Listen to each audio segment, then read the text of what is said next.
corner. The lights go out and the race gets underway for 2 hours around the Donington Park Grand Prix circuit. And it is then Joe Lock and Carl Swift that are going wheel to wheel into the first corner. But look at that, the cars 45, 46, 47 of them possibly even making their way out of Goddard's. And the top two already getting away from Alan Henderson in the Lotus. Looks like he's in third position at the moment, Josh. Yeah, it was a slightly odd start by Peter Montague. He wasn't really with the top two, which wasn't really part of the plan. But Cole Swift's taken the lead. He's got himself ahead of Joe Lock at the start of this race. There was one car that come into the pit at the end of the green flag lap, which was one of the M2s, I think. That actually didn't qualify very well, Michael Dark.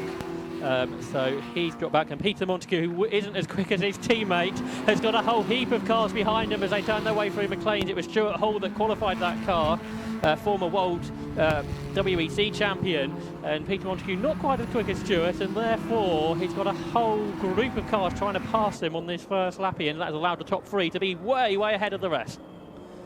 Yeah, a great gaggle of cars though heading down towards the Fogarty S's, including, that's the second of the Seat Leon cars you've got there, which is the Wallaces, I think, making their way through into the Fogarty S's. There's the three, well, there are the three leaders, I should say. They're way ahead of the rest. Then it looks like, well, you've got Steve Cheetham there in his very distinctive Porsche. That was uprated to Class A specification after he won the championship in it in Class B spec the previous year. He's there in fifth position at the moment, just behind the second of the Seats. Up towards the left-hander they go. Great sight and sound these cars make. You've got one of the older shaped BMWs in there, which is great to see. As down the start to finish straight they come, and it is the second of the Seats that was at the head of that group, which hasn't triggered our timing screens yet, unfortunately, so we've not got the full rundown of the positions at the moment, but certainly the fourth and fifth place cars now pulling clear, Josh. Indeed, I think that's the 87 car, George Haler's Seat there in fourth position, new to Club Enduro this year.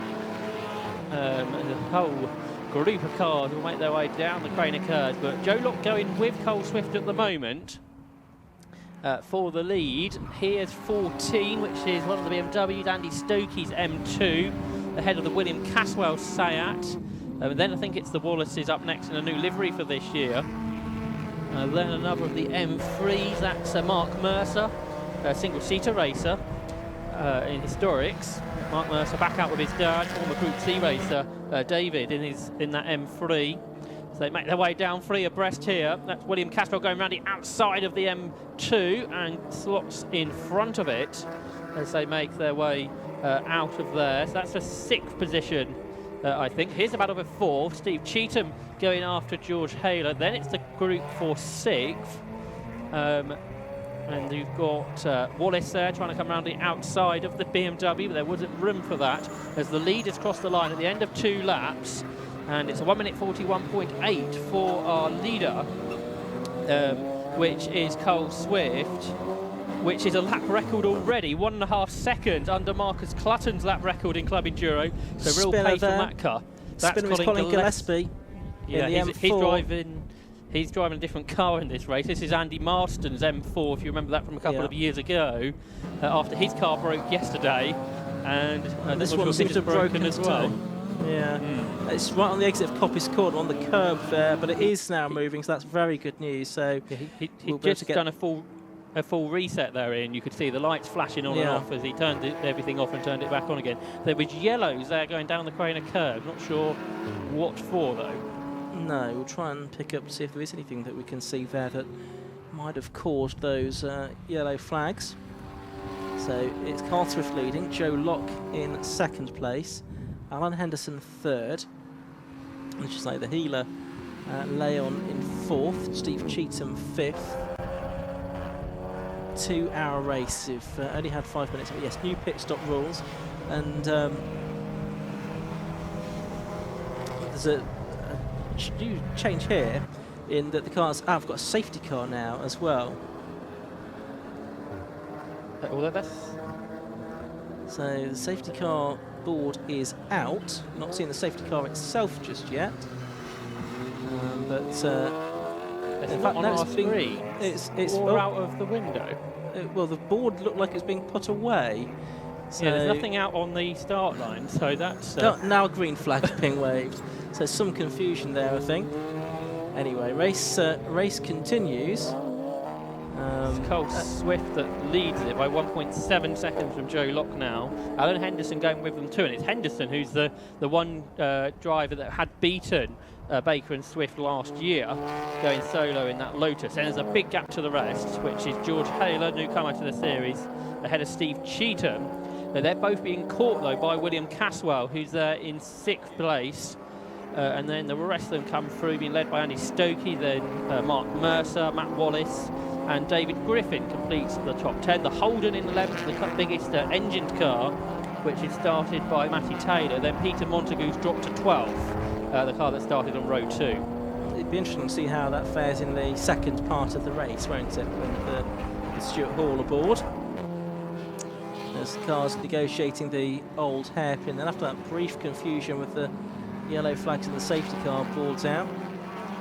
See going through there the 49 car of William Stacey. I was just about to say, we do this season have different coloured sun strips as well. We should have different coloured sun strips as well for the cars, but I don't know if that's actually manifested itself. And in any case, it's different colours to our class icons on the timing tower, so it'll probably just confuse you to know about that at the moment. But on our timing tower, Class A cars are blue, the Class B cars are red, and the Class C cars are the green icons on the screen. Class B is being led by Mark Grice in the Volkswagen Golf. Second is William Stacey, you can see on your screens there in the Lotus Elise. And third is Christopher Freeman. Stacey about to be passed on circuit by Andy Schulz, who started from the back of the grid and is now working his way into the top 15. So it's been a good start from Schulz there in the M3, and the Gillespie M4 is not getting terribly much further, is it? I would suggest there's some kind of ECU or electrical issue with that. It's stopped a couple of times. Class C, let's give them a shout. It's Alex Lively that leads that by 3.4 seconds from Jonathan Packer, who's not going as well with the dries. He went in the wet 4 months ago, where he dominated that class. Then in third position is Paul Sabiani in a BMW, so it's 2 Civics out front in Class C. Packy mentioned 31st, as you can see on the revolving timing screen, timing tower there on the left-hand side of the circuit. So 1.9 seconds between the first 2 cars at the moment, another 1.3 between second and third. Then they are 11 seconds clear of the next car in 4th position. Colin Gillespie stayed out. I was surprised by that. Yes. But it is going at the moment. Let's hope it continues to do so.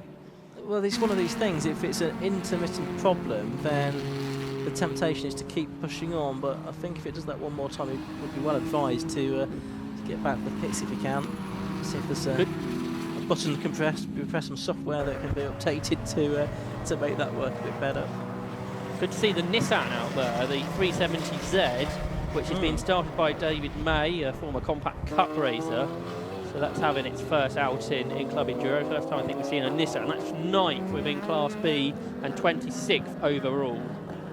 Meanwhile, a new fastest lap from Alan Henderson, 1 minute 41.624, so he's catching the top 2. Yeah, he is, and he was 0.2 of a second faster than Joe Locke on that lap, and a little bit quicker as well than Carl Swift. Carl Swift and Rob Baker have shared this car together for a couple of seasons now.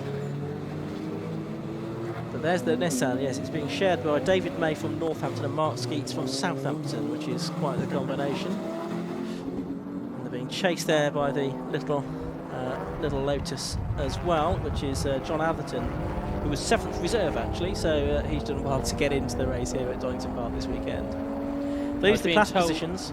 It's Locke and Hicklin that are leading Class A. Class B being led by William Stacey, someone going slowly. Class C by Crook and Livesley, as you were saying. Who's that? Is that Schultz that's going slowly? I think it is, isn't it? It is, and further down the road, Mark Jones was going slowly too. They were 14th and 15th as they crossed the line. Whether they're related, I'm not sure. There you see Mark Jones. This car finished second here at Donington a couple, 4 months ago, the end of last year, in the wet, but that car in dramas. It looks like there's some damage there on the front left. Was that? I think that's just some of the aero on that car that you could see. They were 4.6 seconds behind Andy Schultz. There shouldn't have been a coming together, No, but both those cars going coincidence. slowly now. Going back to the reserve you were talking about, I was told earlier at one point there were 24 reserves for this race, and then some of the reserves pulled out, but actually if they stayed in they would have got a race. Yes, because we're not quite at capacity as it turns out, so a couple more could have got in. We are getting the safety car this time, Ian. I'm not too surprised by that, because it looked like the Schultz car was pretty much stopped at Hollywood, wasn't it? So if that's still there, then this will certainly be needed. And in previous seasons, this would have queued a queue of cars for the pit lane, but it won't do on this occasion, just because of the new pit stop rules. Let's hope everybody's read the pit stop, the new rules, because there's quite a lot of movement in front of our commentary position. Of course everyone's read the rules, Josh. Of course they have. Well, it's highlighted as well, isn't it, in the regs, so it's not like it's been hidden. So what this will do is bring fourth and everybody else back to the top three, who had got quite a big gap to this point. And what this does help is anybody who had a slower starting driver when they get into the second half of the race. They're the marshals working hard. Big thanks to everybody that's come out and marshalled for us this weekend. Looks like there's a good number of you on what is a pretty chilly day, I should imagine, to be trackside, and a busy weekend for the Donington Park Marshals, because they had the Masters meeting here on Friday and Saturday, and then 750 Motor Club today. So a real busy weekend to start off the 2021 season. Yeah, a belated start to the season, but nevertheless a good one. Some mouth-watering historic machinery over the previous few days, and now into some fantastic club and endurance racing. And we've got Club Enduro out on circuit now. Safety car is out now though, and neutralising the race. What this will hurt, Ian, is anybody in the slower classes that had been lapped by the overall leader, that then basically go about 3/4 of a lap behind their class rivals, if anybody had been lapped to this point, which is quite possible. Yeah, so safety car's picked up the leading car, which is always good. Carl Swift out there. You can see a couple of the Mazdas had been lapped, hadn't they? So yes. they're going to fall a long way behind their rivals. And that's just sort of how it goes, isn't it? It's a complicated process to sort that out, and one that isn't really possible in club racing terms. Right, car in the pit lane is Mark Jones, so he made it back. And that will be for a required stop rather than a mandatory stop, because that was a car that was limping around, wasn't it? Yeah. So you can't make your mandatory stop yet. You can, of course, come into the pits if you need to do some work on the car, and that's opportunities available to you throughout the race. But the pit stop window is from 30 minutes, and you can't make your stop in the last 15 minutes of the race either. The car from 8th position pitted, Andy Stokey's BMW M2. Not sure where that's right underneath me. Not much is happening. Driver still in car. And there's not very much work at the moment going on it, so not sure what the problem there for car 14 is. It's the M235i, Andy Stocko and David McDonald sharing that car this weekend. We did have a couple of cars withdraw after qualifying. The Browse number 22 E46 M3, I believe, as well as the Mansfield and Boston Lotus Elise S2 number 19. I don't think either of those made the start, having had problems in qualifying. Yeah, the Browse, that's another of them GTR M3s, look really good in the paddock, but obviously hasn't lasted too long, unfortunately. And Rob Boston, and now he's not driving, he's back to being team manager for Will Stacey, who's running second within Class B. Now I wonder if we're just going to get one safety car lap, although the lights are still going, aren't they? So perhaps that's not going to be possible. Yeah, we'll see if there's a late call to bring the safety car in. Here's the class positions once again. Although, yeah, it's actually Swift, isn't it, ahead in Class A at the moment. Class B, again, I think it's actually the Beach and Mark Rice. It's actually Mark Rice that's starting the car, that he's leading Class B, so I'm not quite sure that's 100% right at the moment, the class positions. But we'll go back to the overall positions. I'm comfortable that that's correct, in that it is Carl Swift leading the race. Right, is the safety car staying out, is the question? Yes. It is, so we get another lap behind the safety car. And as you say, if you do have your slower driver in at the moment, and then you're going to make an early stop anyway, then this sort of neutralises a part of the race when they were going to be slower than everybody else.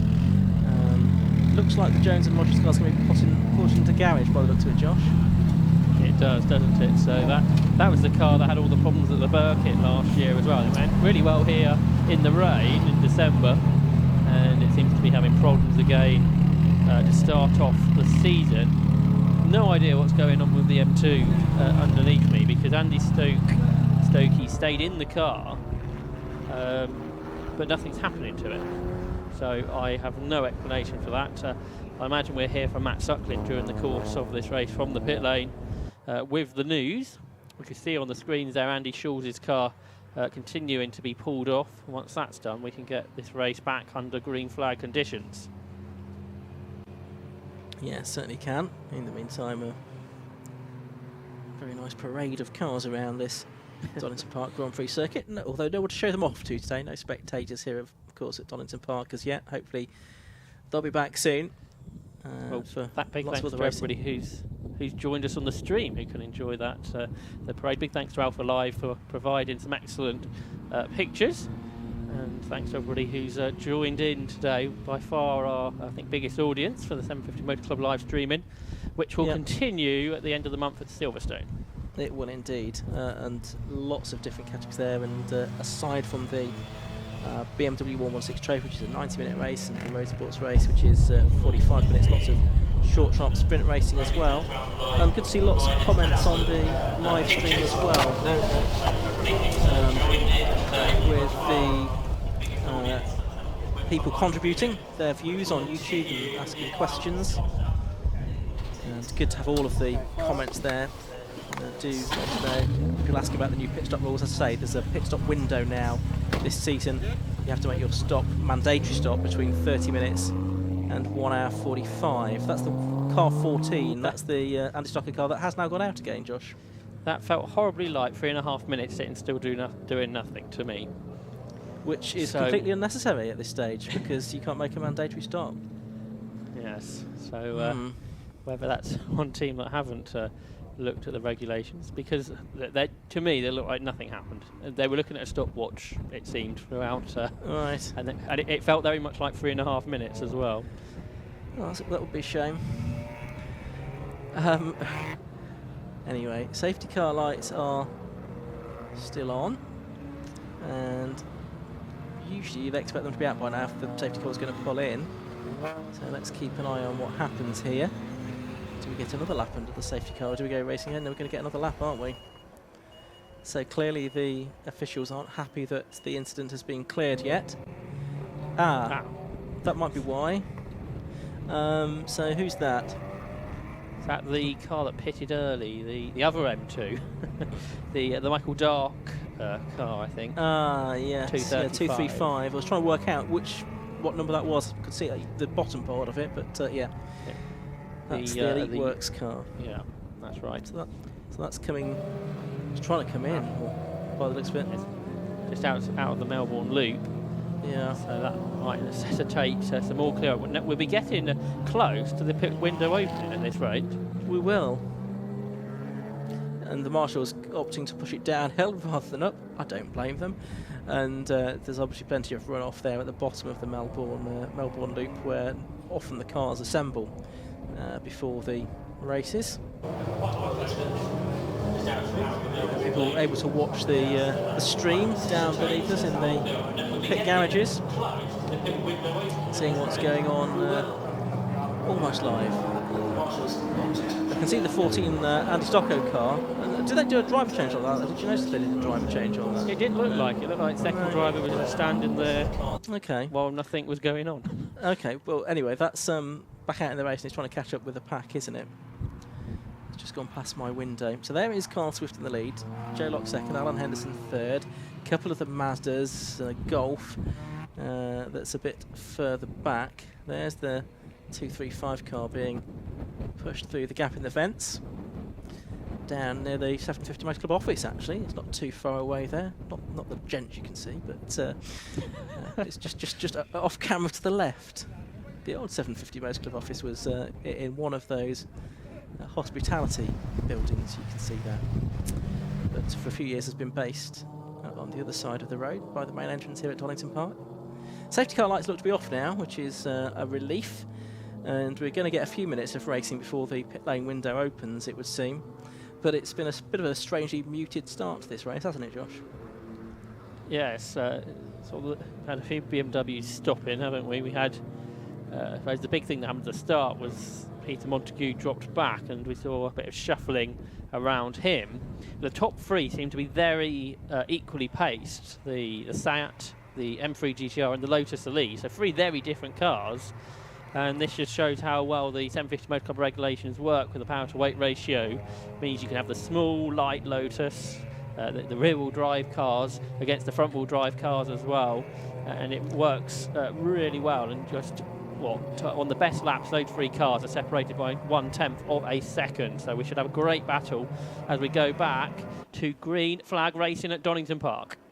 Yeah, up and over the line they come then, green flag wave, safety car is already in. Steve Cheetham getting support from Joseph and Amber, I can see. He's in fourth place in the number 43 Porsche, you can see in the middle of shot there, heading towards us. But obviously the top three cars just able to blast their way away from those back marks, including the 316 Mazda MX-5 of Ivan Mares. And now they're past the start line, the quicker cars can overtake some of those back markers again effectively, but the top three, Swift, Locke and Henderson, able to pull out a few seconds over the rest. Absolutely. And in the classes you've got Mark Grice, Will Stacey, Andy Bailey, Chris Freeman in Class B, all absolutely together, so that's going to be one to pick up as well. But coming through the traffic, you've got William Caswell, who's having his first outing I think with the 750 Motor Club, being chased by Mark Mercer, who's raced Formula Atlantic historic cars in recent years. You've got the Bathurst liveried M3 E36 of Dave Griffin, the Diet Coke car, chasing the bigger E46, the newer car that's just up ahead of it. And they will slot past Ivan Mares and have a few more laps without traffic to deal with. Once that has been done, you've also got Matt Wallace in there, haven't you, in the Seat. He's fallen behind Dave Griffin on this restart, so Griffin goes P8 past Matt Wallace over this lap. Down towards the Melbourne hairpin goes the field, and fantastic array of cars we do see here, including, you just saw in shot there, the number 7, the Holden Commodore of Matty Taylor and Will Ashmore, and good to have them both out in its new sort of semi-camouflage livery for this season. There it is. Three leaders are absolutely together going down the Crane of curves. We'll have to pick that up in a moment. Joe Locke just set another new lap record, 1 minute 41.615. He was challenging Cole Swift down towards Redgate. There's more battles going on the screens though, coming down towards Redgate as Mark Grice goes round the outside of Peter Montague to grab what is 11th position there. So that was a good move. A whole host of cars involved in that, but I was being distracted out the window by the top three really tight together, but it's hard to know when there's a 40-plus car grid where to look, isn't it, Ian?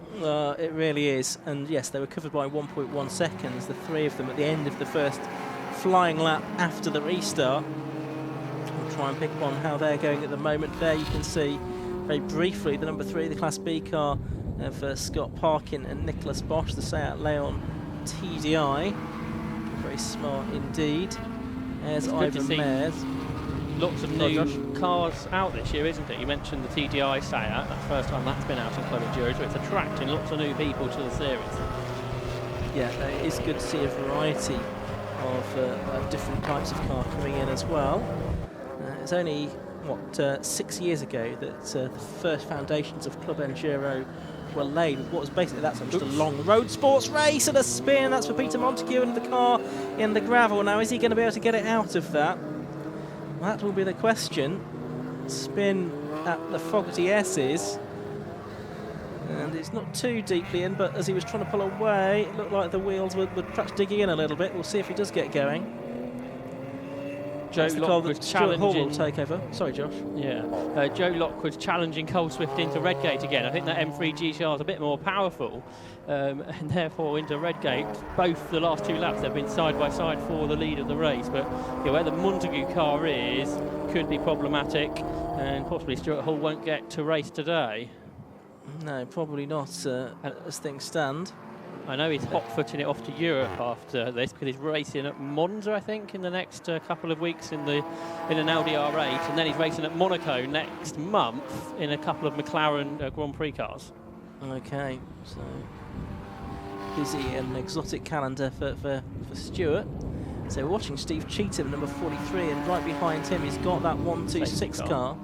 As we are going to get the safety car out again by the looks of our timing screen, but which will take us into the pit lane window. But yeah, it's going to spoil this battle that was going on between Cheetham and the Caswell car, and then the Mercer BMW as well. So that's a great shame. But yeah, already yellow flags waving, and surely it's because it's still there. It's dug itself a little deeper into the gravel than when we've last seen it. Montague out of the vehicle. As in the pits there, we see the number 12 car, and that's the Tom Rogers and John Griffiths Golf. And that was the car that was started by, I'll tell you who in a moment. Tom Rogers, I think. Yeah. But what this is going to do is bring us into our pit stop window, isn't it? Which might mean we will have a lot of cars into the pits on the next lap, I suspect. Anybody that fuel window is within 90 minutes, I imagine, will be in. I would certainly expect to see Carl Swift in then, do you think? Yeah, they normally just need a splash of fuel. The car I'm not sure about is actually even the chasing. I think Henderson did a long stint at Snetterton. So the one I'm not sure about, CM3 GTR. Oh, I think most of the field will be in, to be honest, Ian, which is going to be busy. It will be. Hopefully Matt Sugden will keep out of the way, but he'll get a view of what's going on down there, if he is down there indeed. Hopefully he'll perhaps be able to bring us 1 or 2 stories as the race goes on, as well as the drama unfolds. But yeah, into a second safety car again in quick succession. I wonder if 90 minutes is going to come after the first few cars have been past the pit lane. It might do, mightn't it? Yeah, because we've got just under 92 minutes left to go, and a lap under the safety car. I didn't notice what it was taking previously, but about halfway round the lap, aren't they?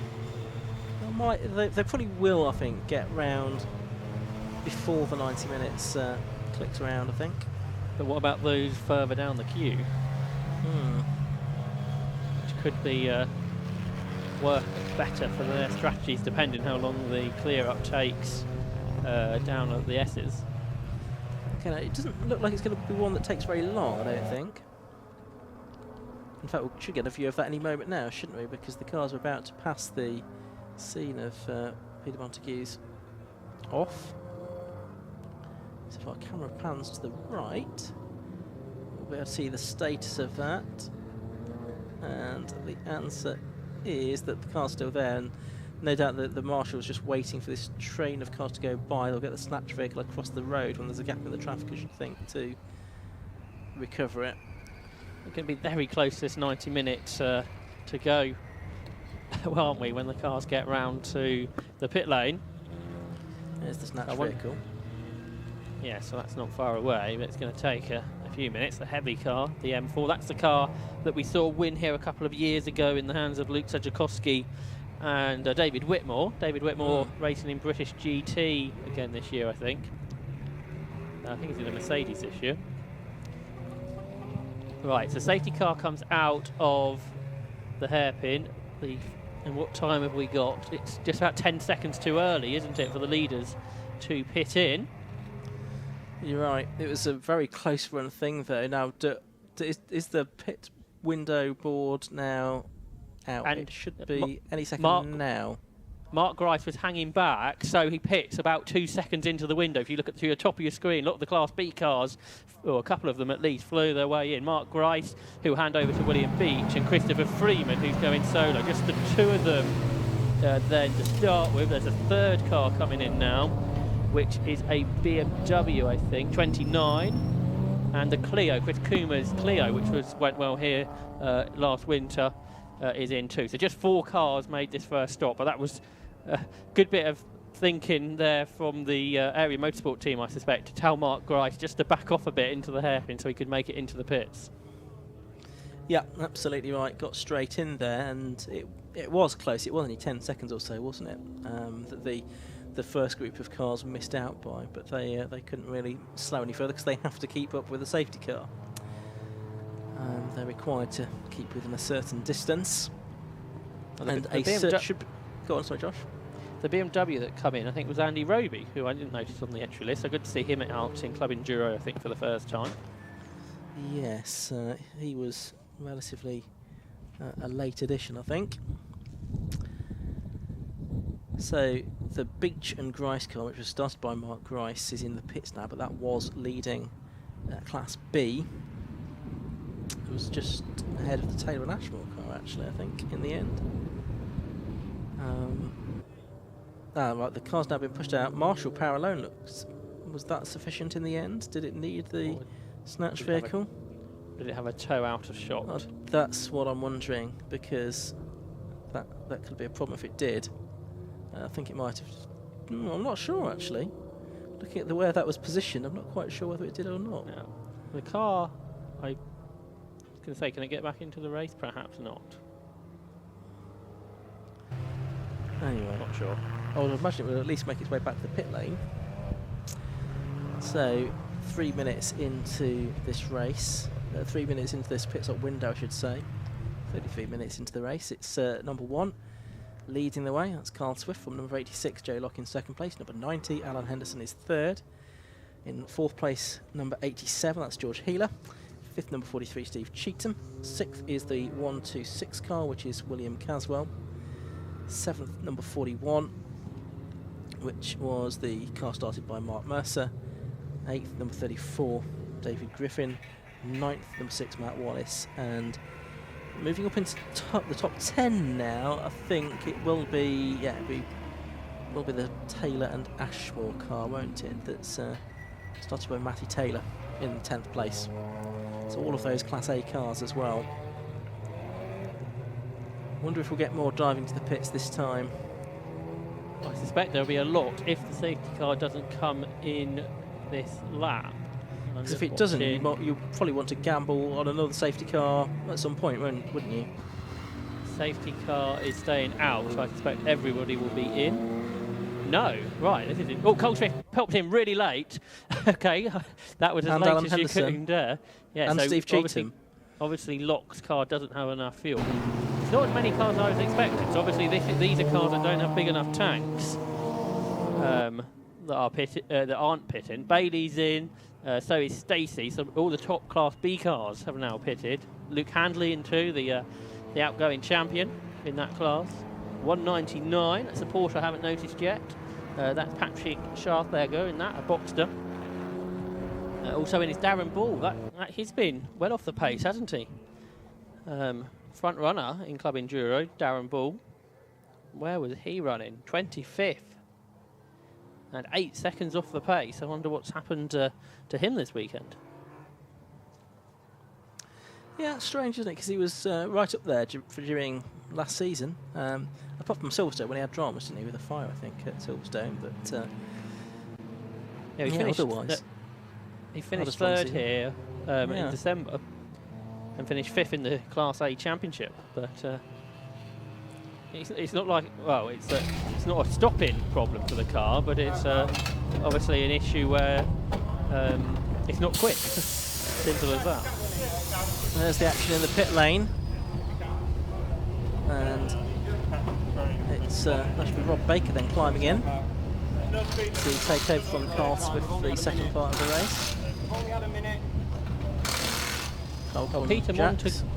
Peter Montague has made it back to the pit lane, by the way. Okay, we'll keep an eye on that to see if that car reappears in the second part of the race. Darren Ball's card rather on the smoky side on the rear end, so whether that's a problem. I think safety car will be in this lap. Yeah, lights are out, aren't they? In Class B, there should be a good advantage, I would suggest, to those two cars that pitted on that first run around, Mark Rice and Christopher Freeman, because they would have done all their pit stop under safety car, where perhaps those who pitted last time, right at the end of the their pit stop, will be under a few seconds of green flag running, I would imagine.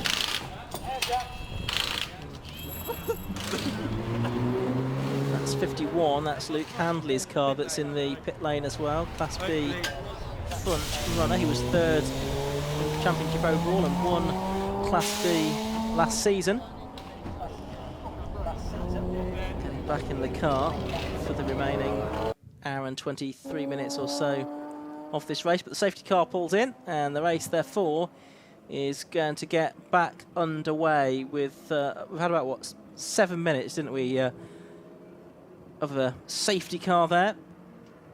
Or a bit longer than that actually, but 7 minutes since the pit lane window opened behind the safety car and the race getting back underway. There's the Dave Griffin car, number 34. He's sharing that with Wesley Butcher this weekend in the TEGIWA Club Enduro Championship. So streaming down through the Craner curves and towards the old hairpin once again. It's now going to be a question of how these pit stops pan out. Again, it's a 3.5 minute mandatory stop. Is that an issue? I was wondering that myself. Because this is more than 3.5 minutes. No, it's not quite, is it? The other cars are all still here. Alan Henderson's leaving now. So Alan Henderson is going to pass the Baker Swift car, so it must be a problem down there for the champions from last year. Oh, they go now. Henderson's in front, isn't he? It was side by side down the pit lane exit, pretty much between those two. So very close. Maybe it's just a bit of a difference on the timing between the two teams. Because of course it's 3.5 minutes stationary. Anyway, Josh. Here's the leaders. Joe Locke out front, ahead of George Haler in the Seat. A similar car of William Caswell is third. Then Mark Mercer fourth, Dave Griffin fifth, and Matt Wallace sixth. So it's certainly not as many cars pitted there as we were expecting, or certainly what I was expecting. Maybe you had a different idea what was going to happen, Ian, but certainly didn't play out as I expected. No, it's interesting, isn't it? I mean, maybe if it had gone on with the luck, we'd have seen quite a few more cars in there, but there will be some that are gambling for another sort of pretty closer to the middle of the race, I would suspect. Usually it is this sort of sensible thing to try and make you stop underneath the safety car if you can, but not always possible. So watching a couple of the Civics. When did Steve Cheetham pit? He pitted at the same time as the Swift car, didn't he? He went in at the same time as Swift and Henderson. Why has he done a short pit stop? I can't explain that. Because he's come through in 25th, a long way ahead of the others. So perhaps they decided not to do their mandatory stop there. Yeah, it could be that that wasn't ever intended to be their mandatory stop, I suppose, for Steve Cheetham. But you're right, he has come through quite a long way clear. So we'll keep an eye on that one as well as it pays out. There are penalties if you make a short stop during the course of the race or stop outside of the pit window. Alan Henderson's come straight back in the pit lane, Ian, in the Lotus. So I presume there wasn't contact with the Seat when they went out the pit lane. It looked mighty close. The camera shot just a cut away as they were getting pretty close together, but it wouldn't be impossible. There was a little bit of a contact between those two as they raced to get out of the pit lane. I think they're going to the engine bay, which it wouldn't be the first time we've seen that Lotus with mechanical issues, unfortunately. No. If you don't make your mandatory pit stop of 3 minutes and 30 seconds duration, the penalty will be added at the end of the race. 1 minute plus the balance of the pit stop duration not taken is the penalty that is served there. So if you stop for 3 minutes, say, rather than 3.5 minutes, you'd have a 90-second penalty added to your time at the end of the race. Well, Steve Cheetham could have a lap on the field, which makes that... Yes, that penalty then doesn't work in those circumstances, does it? Yeah, Let's cross that bridge when we get to with you it. before, haven't I? Let's cross that Let's hope bridge. he makes another pit stop. By the way, Joe Locke's done another fastest lap of the race, 1 minute 41.25, which is 2 seconds under Marcus Clutton's lap record, which was done in a Porsche Cayman, I think, wasn't it? Yeah. So, and we can go down to Matt Suckling, who is with Cole Swift.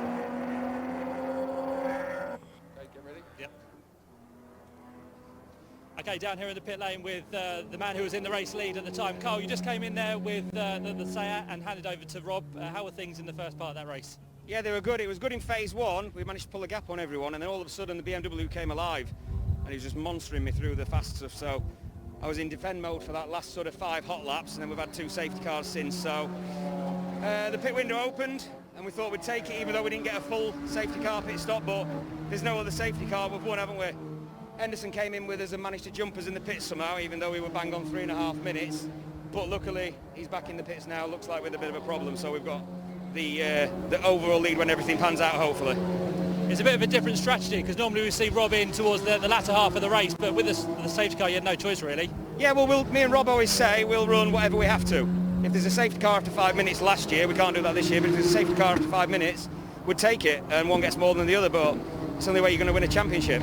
And in Club Enduro, you normally do really well. I think you've won most of the races you've taken part in, so it should be a good race for you here at Donington. Yeah, the Cupra got, well, Henderson managed to take us as unlimited victories off us last year, but hopefully we can start on the back right foot this year. A good first part of the race for you. You can now sit back and relax and hopefully enjoy the race, Cole. Yeah, I'd much rather be out there, but it is relaxing being back in the pits. Lovely, good stuff, well done. Thank you. Thanks very much, Matt, down there in the pit lane with Carl Swift after that early pit stop. And you'll notice now that the icon colours on the timing tower have changed colour, and that does now match the sunstrips that they're running this year. So Class A cars run a green sunstrip, and they've now got that sort of pale green colour. Class B cars run a red sunstrip, and they've got a red icon.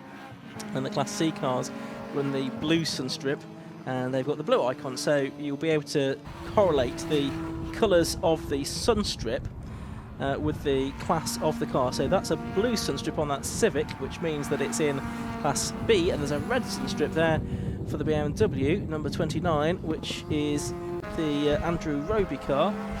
That doesn't work. Oh no, it's the blue, it's the underneath, isn't it? I see, right, okay. It's the underneath, yeah, Class A, that's all correct. Right, sorted. At 20 laps, there's an issue for the Toyota Celica of the Mondays. We have a new car to Club Enduro for this year. So that's in the pit lane, Class C car. The 20 laps done, and it is Joe Locke that leads now by 4 seconds.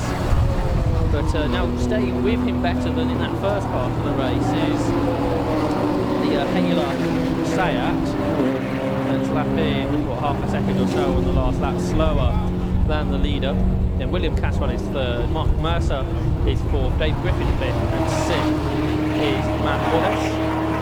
Class B, that's being led by Phil Driver, who is a British GT racer, who's out in a Porsche Boxster this season. And then Class C, that's being led by Alex Livesey in a Honda Civic. And on the screen we see 481. Which is the BMW of Edward Christie, E36 M3. Now here's a couple of cars that pitted earlier within Class B. They are Mark Grice and Chris Kuma, which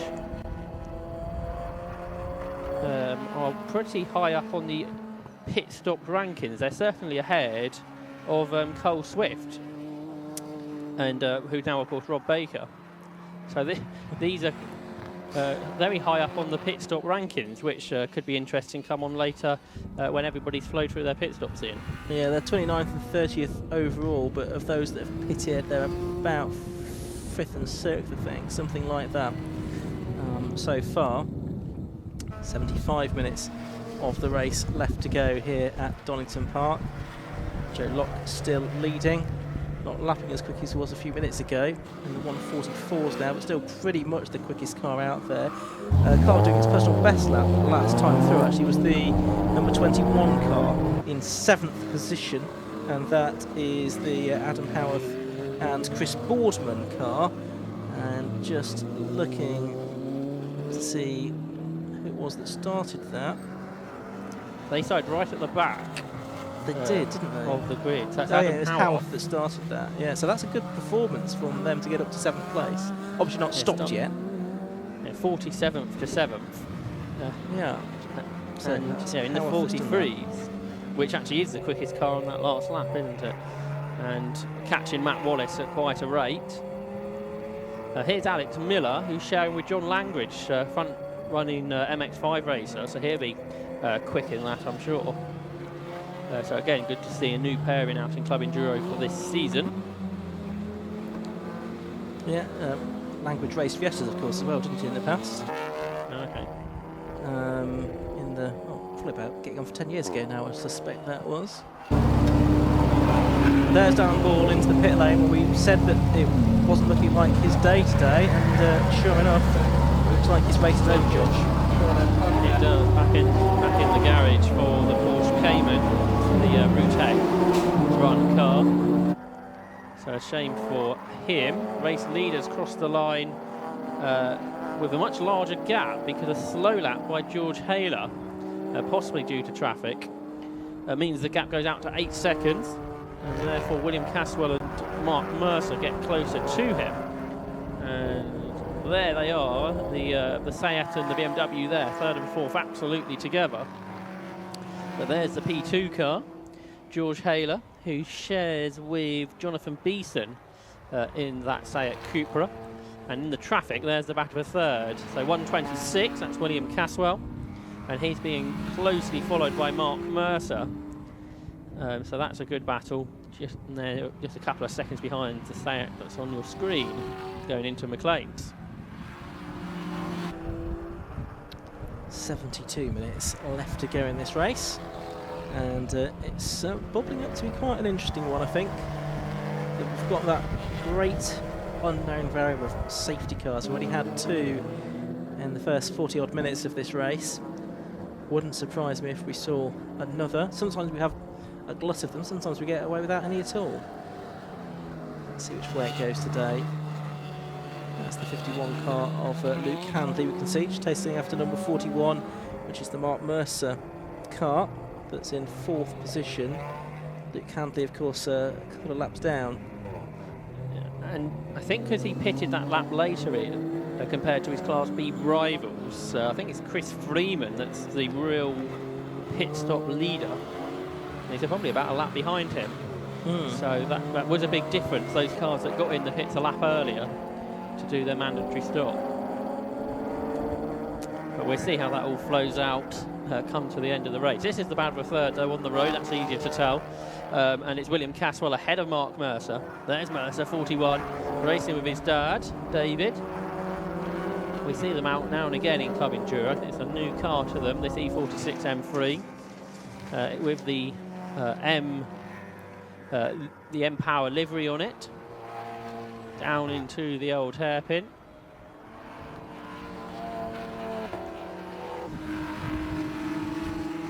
They're now 4.5 seconds away from the car in front.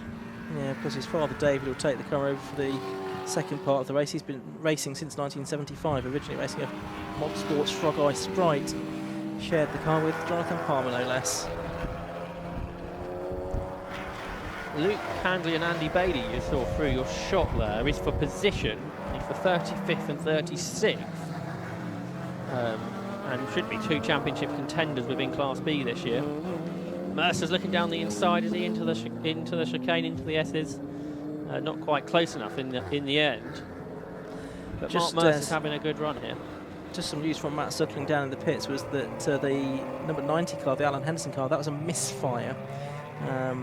The car came in for second time around. They checked all the plugs, it seemed fine, so he's gone back out again. So it was a misfire on the Alan Henderson car.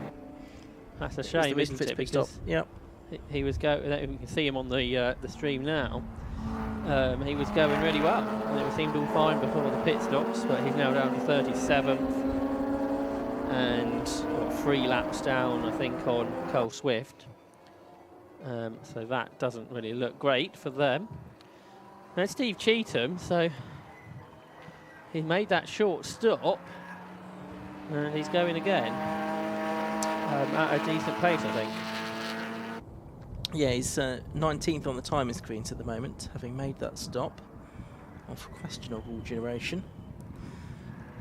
And he's got Henderson, as you say, right behind him, so 2 reasonably evenly matched cars here, you would think. Cheetham, Class B champion from a couple of years ago, and overall champion indeed. Alan Henderson, driver that's done a lot of MX5 racing down the years as well. Successful in that.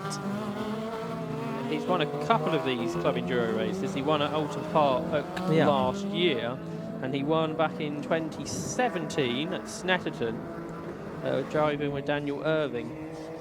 So yeah, he's won a couple of these races before, and I suspect, get that Lotus running well for a whole distance, he could well win another. That's right. Henderson trying to get past Cheetham on the road here. Different laps though they're on. Henderson crowding the car to the right, trying to find a gap that's not there. Cheetham moves across to take the racing line into Redgate corner, and Henderson there not close enough to him, so possibly pushed a little bit quicker down the Wheatcroft straight. Maybe through the twisty bits Henderson has an advantage. Sweeping through the Craners and on towards Old Hairpin. So here you see Cole Swift getting past Christopher Freeman to be the leading pit stopper, or true pit stopper, in my belief of what's going on. Yeah, there's 1 or 2 others that just got a bit of a sort of pencil question mark next to their names, haven't they? Because they either perhaps didn't stop, we think, at the right time or for long enough. And that will be dealt with, no doubt, as the race goes on by the officials in race control. Once they have made their decisions, we'll find out about them. Here's the Seat that's in the BTCC livery, isn't it, of Scott Parkin and Nicholas Bosch. The race leaders now got involved in that battle. So that's 3 cars on 3 different laps. Cheetham, Henderson and Locke. And Locke's going to come past both of them, is he, on the outside line into the Melbourne hairpin, into the Goddard's hairpin, I should say. But he's gone round the outside of Henderson, but then he run out of road, and Henderson nips up the inside of both of them on the exit of the corner. They're 3 abreast as they cross the line. Yeah, it's a great sight. It's not really a true race, though, because they're on different laps, but it is the leader on the road, leader on the time screens, that actually now is the leader of these 3 cars as well. They turn their way through the Craders. Behind, Mark Mercer's now got the better of William Caswell to go 3rd. So we saw that battle earlier. Now the BMW's got itself ahead of the Seat. Looking at all the drivers that are improving their times, the 117 car, the BMW Compact of Martin Gadsby and Ian Jones, that's just done in its personal best lap of the race, running in 17th position. It's Ian Jones at the wheel at the moment, I think, because that car's not yet made its stop. Alan Henderson's finally got himself ahead of Steve Cheetham on the road. Been watching them going around for the last couple of laps. There is the 117 car that you just mentioned in classic DTM BMW livery, which looks great. He's just been lapped by those 3 quick cars down towards the Essex. So Joe Locke leads now by 8.6 seconds. He'll be sharing with Ash Hicklin. Both of them more used to driving radicals than this BMW, but Joe Lock's gone well in this first hour, and we shall see how Ash Hicklin's pace compares after the pit stop. First saw Joe Lock. Oh, as off goes the 14 car, which is Andy Stocko. I think it's still. Oh no, they changed, didn't they? So it could well be David McDonald. Although we didn't see them actually do a driver change. It was Andy Stocko's that started the race. Andy Stocko, I should say, and another spinner. That's the Edward Christie car, isn't it? Number 481. Just at the exit of the Fogarty S's. Luckily, he's not found the gravel trap, so just waiting for a gap in the traffic to rejoin. But yeah, we're not sure who's at the wheel of the 14 car now, really. Stocko started, but it might be David McDonald that took over without us noticing. And in fact, it's just gone through past the Edward Christie car there. There's the 117 car, which is the one I was just talking about. Ian Jones handing over to Martin Gadsby then, having just done his personal best lap of the race. So as we are roughly at the halfway point of the race, this will be the mandatory 3.5 minute stop. The driver out, and only once the driver is out can the refuelling begin. You can see the driver now repurposed there with the fire extinguisher as a safety precaution. In as well comes the number 66 car just behind. That's the 318 Ti of Jonathan Hayes and Paul Subiani, the drivers from Shrewsbury in their 2.8 litre car. So it's an upgraded engine, I would think, in that car.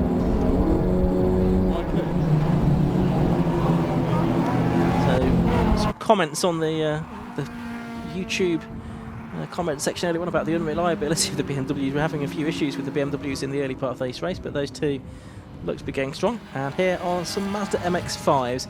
Ivor Mayers is one of them, the 316 car, and 176 is the Matthew Pickford and Brian Chandler car. Now they were originally due to be out in a Lotus Exige, but it was a late change to an MX-5 for those two. Yeah, and it's Matt Pickford that's at the wheel. Those two, they're experienced MX-5 drivers. Brian Chandler, a former champion, I think. And joining in is the Alex Miller and John Langridge car as well. So we've got 3 MX-5s together. I think it's still Alex Miller at the wheel of that one. So none of those cars are pitted, but Alex Miller is lapping the other two. Going well. All Mark III MX-5s. So newer model than what we saw out in the championship race earlier. Meanwhile, across the line, Joe Lock does another fastest lap of the race, 1 minute 41.235. So that car going well, continuing to go well, with now 11.5 seconds out in the front of this race. And I think there's that Matt Pickford pulling off into the pit, so Brian Chandler will get a go. Looked like it. The 7 car is holding good on. There is the 176 car just going in, as you mentioned, the late substitute for the Exige that those two were due to be racing. A variety of different penalties can be handed out in the Club Enduro Championship, and included within that is refuelling in a manner incompatible with general safety as well. So I'm sure that's something as well the officials will be keeping a close eye on during the course of this race as well. And it's quite a steep penalty for that, and quite rightly too. It's a stop and go for at least 5 minutes if you're found to have transgressed that particular rule, if you've not followed all the regulations that you're required to there. So coming up to the halfway point in this race, there is that 14 car, Stocko and McDonald car, wheel to wheel with the MX-5 of number 71, that is, isn't it? So that's the Langridge car. There's not Langridge at the wheel of it at the moment, I don't think. Alex Miller, the other driver.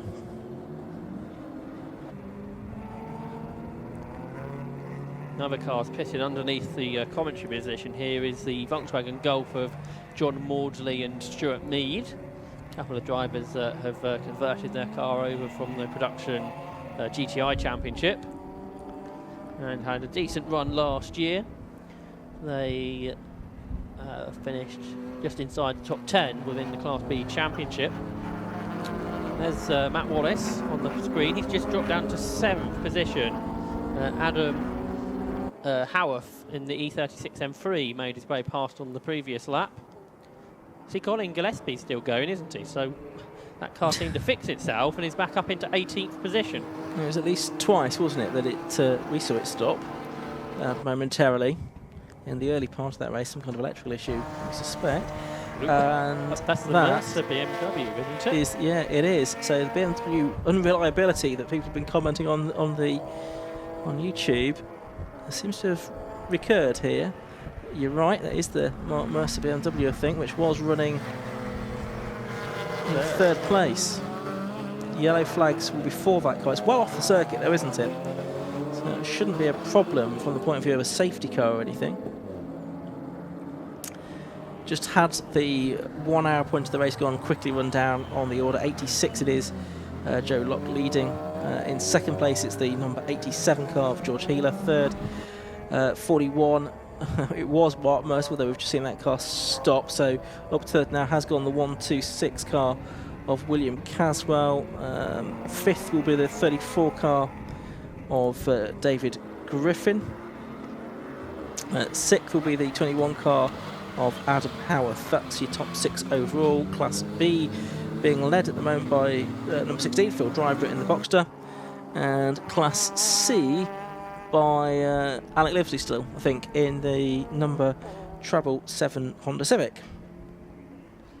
Yes, so that is both those class leaders yet to stop.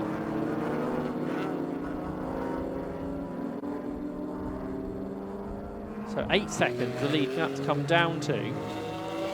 Joe Locke is starting to be caught again by George Haler, and the Mercer BMWs come back to life. The BMWs might have unreliability, but they do not die. They come back. It would seem that way. Mark Mercer's back on the road. He did a good thing though, didn't he? Because he has experience getting well off the road, so it didn't interfere with the race. Although it doesn't look like it's going particularly well, but you're just getting it back to the pits, and then as long as you get it back to the pits, that's okay, rather than stopping on the circuit. Yeah, podium's probably out of the question now, though, unfortunately. Joe Locke may have done a couple of slow laps, but now he's quick again. Now he's got through the traffic. 1 minute 41.166, another new lap record. So we've broken the lap record a number of times in this race. I think immediately we were under the lap record on lap 2. Then 1, 2, 3, 4, 5, 6, 7, 8. About 8 times I think the lap record's been broken within this race. See the Montagu's BMW. We're still going, so we may get to see. Yeah, Stuart Hall getting aboard that car now in his W Racing Team Audi overalls. So we'll see how quickly that can go and whether perhaps Stuart can break the lap record. Wouldn't be a surprise, would it? Because it was the car that was on pole. Sitting up at the front of the field.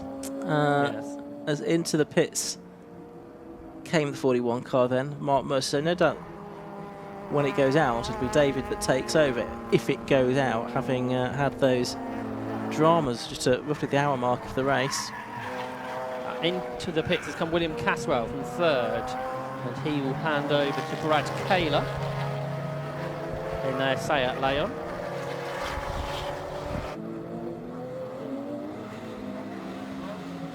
Alex Miller hasn't yet got past Ivan Mayers, has he?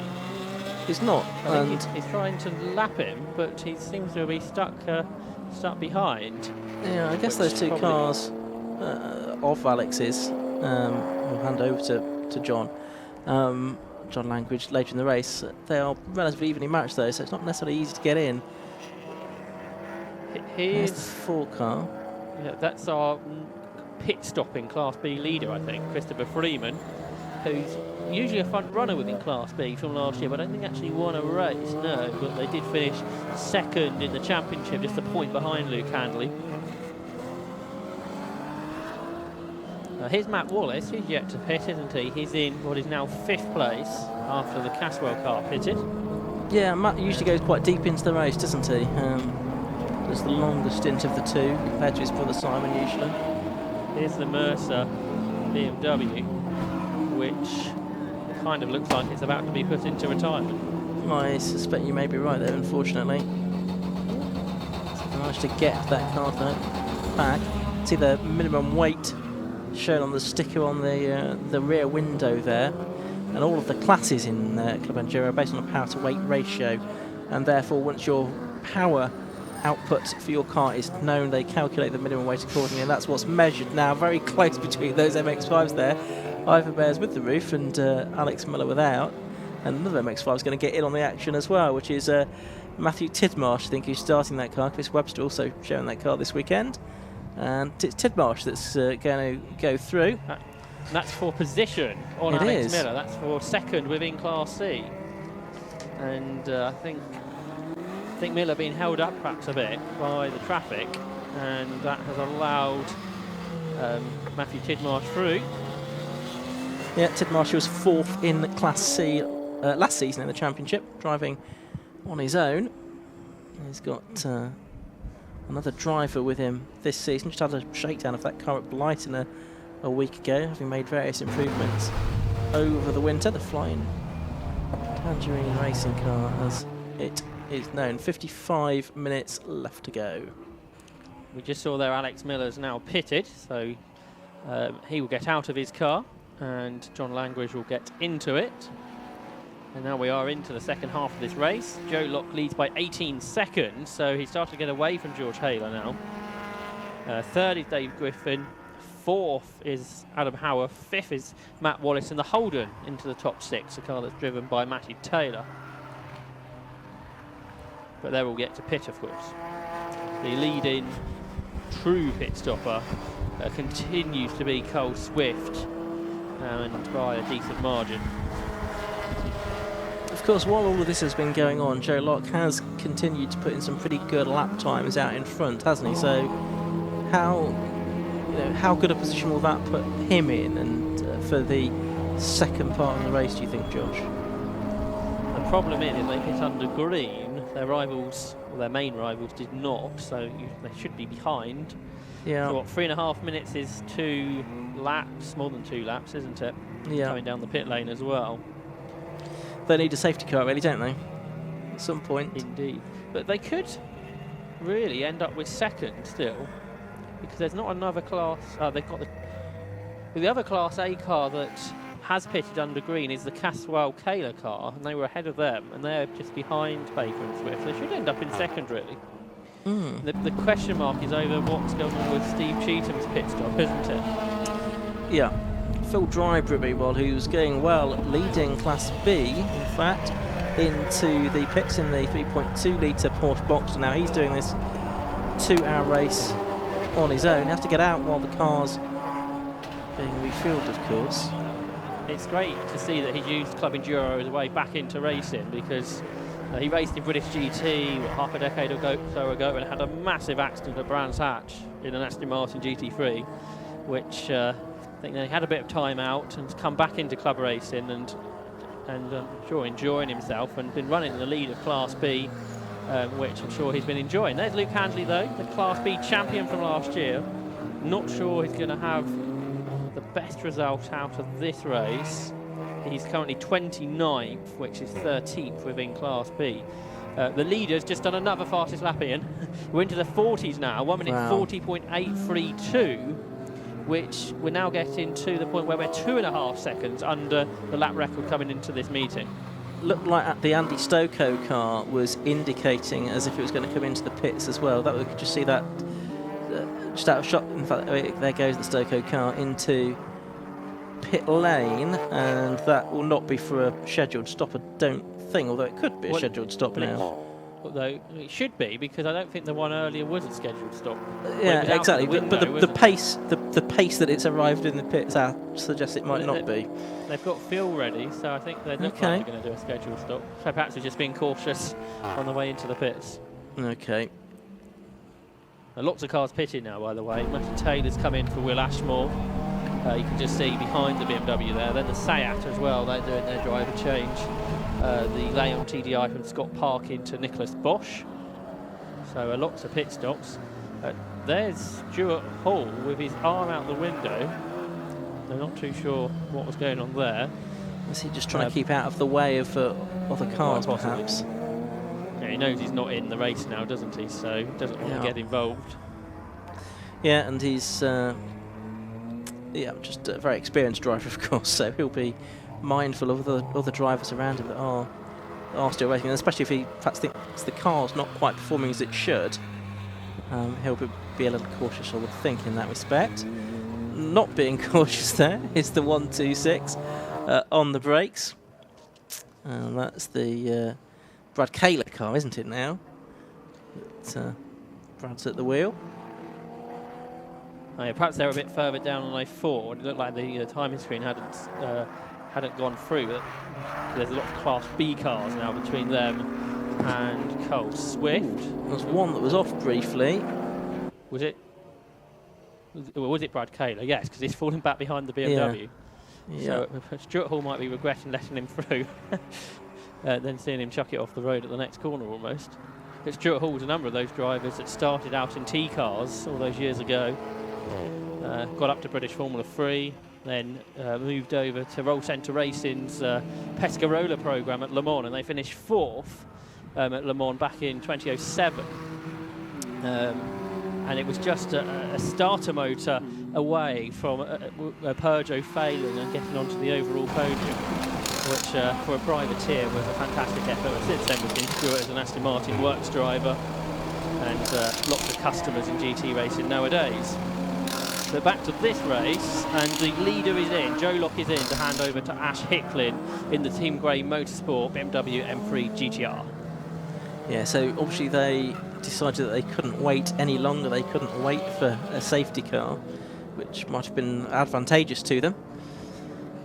But they needed to make stop, presumably because of the amount of fuel that the car carries. So with about 48 and 3/4 minutes of the race left to go, that car in. And so that'll be George Haler that takes over with the lead on the road. But the vast majority of cars now have made their stop. Probably 3/4 of them, I would think, if not more, have made their stop now. There is the Lock car in the middle of shot. So they should come out, what, about 20 seconds in front of Brad Kaler? And there's 26 seconds from Kaler to the car in front of them. So I think we could have a Class B car in a very handy position overall by the end of this, Ian, with their early stops. Yeah, and quick cars as well that made their stops early. Which is one of them. Here is Will Beach, who is pretty well up on that overall order, having pitted in the Volkswagen Golf. But behind Christopher Freeman, who would appear to be the first of the Class B stoppers, and in fact is actually second in Class B with just John Atherton yet to pit. Ivan Mares is good at keeping cars behind him, isn't he? Because Matthew Tidmarsh now can't find a way through. And that's the Andrew Stacey racer, of course. Yeah, the Andrew Stacey Lotus just ahead of them. There's Tidmarsh. Oh, he's gone through now, hasn't he? Stacey's in a good position because he's only 5 seconds behind William Beach. Now, how Team Grey Motorsport getting on? Because this is quite new to them, isn't it? Pit stops. Yeah, haven't done too much of that. Absolutely, we're used to seeing them in bike sports and things like that. This is a little bit new. They've done some of this, but a bit of a change of racing for them. You can see the big wing on the back. You could see that when they got the sort of boot flipped, couldn't you, as well? Just how massive that wing is. Tidmarsh didn't get through, did he? He got down the inside, but yeah, by the time they got to Redgate, obviously Ivan Mares was back through. George Haler's carried on, so he's now going to lead the motor race. 1 minute 42, just on his best lap of the race, in fact, is 55 seconds ahead of Matt Wallace. That's a big gap. So Matt Wallace perhaps not gone as well as he would have hoped. His best lap is almost 3 seconds off the pace. The McEwens in that Porsche Cayman, so they've been off the pace too. I thought they might have gone better. Yeah. On the comment, Sam McKee has said he can confirm that Ivan Mares can produce the widest MX-5 in the world. And I think we've seen it in this race. We look forward to having Sam out with us in Road Sports at that next live streamed meeting. Yeah, that's 3 weeks' time. Ash Hicklin's gone already. Was that 3.5 minutes? Well, time will tell. It seems as though it was on the cusp at best of that, but they will obviously cut it as fine as they can. They don't want to be stationary for a second longer, but it was certainly very close from my observation as to whether that was 3.5 minutes stationary or not. Well, we'll see what the next lap was, and if it was sort of under 5 minutes, that would not be right. No. All these cars run on treaded tyres, no slicks in the TEGIWA Club Enduro Championship. They have to use tyres from MS UK list 1A, 1B or 1C. It's a list of specific tyres that are allowed to be used in circuit racing. This is a battle for position for third and fourth of in Class B, we can see. Will Beach has been caught by William Stacey pretty rapidly, to be fair, for the Lotus looking to find a way past the Gulf. Lots of Gulfs we've got this weekend, haven't we, in Club Enduro. I think they were the first, them and Luke Handley were the first Gulfs we had out last year. Now there's quite a few of them this weekend. But I think he's going to lose this position to William Stacey through Coppice Corner. The Lotus is up the inside. Might lose out down the straight though. It's a close run thing, but yeah, the Gulf prevails. George Haler in the pits, by the way, the leader for about a lap. Which that means Matthew Wallace will take the lead. Which I don't think it's the first time that's happened. That he's made a very late stop. Of course. Yeah, he might do yet, I suppose. The Lock Hicklin lap was 5 minutes 34. Okay, it's probably all right then. Yep, and they're 51 seconds behind Rob Baker. Stacey goes down the inside of Grice. Can he hang on though of Grice? It's Will Beach now, isn't it? In that car. Can Beach come back down to Redgate? He's got a bit more grunt in the Gulf. He's going to have a go. This is for what is currently third within Class B. They're absolutely side by side. William Stacey goes through though in the Rob Boston Racing Lotus. Yep, and so this is going to be an important battle for quite a high position just once all the pit stops finally do shake out. Ahead of them in Class B, you've got the Atherton car that's yet to stop, the number 88 Lotus Elise, and you've got the Freeman car, number 4, Chris Freeman, in the Honda Civic Type R, and I think he's driving that solo in the end, isn't he?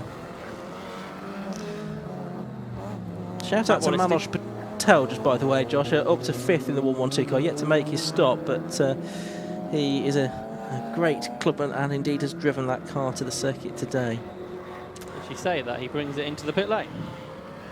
There you go, just so everyone can have a closer look at it, but yep, he's just about run as long as he can, I should think, before the fuel tank runs dry. The MX-5s are side by side again, as Ivan Mears is hanging on just about in front of Matthew Tidmarsh, not for position, but it's kind of holding up Tidmarsh's pace a bit. Well, saying that, Tidmarsh was on his near his personal best. Well, Steve Cheetham in the pit lane, by the way, so he has pitted. And Tidmarsh round the outside of Mears and has finally got through, but we've seen that before, and then on the exit of the corner, Ivan Mears fights back. And there's a penalty for Andy Stoko, number 14, or at least the car that's shared with David McDonald. That's for exceeding track limits, so there's a 5-second time penalty for car 14.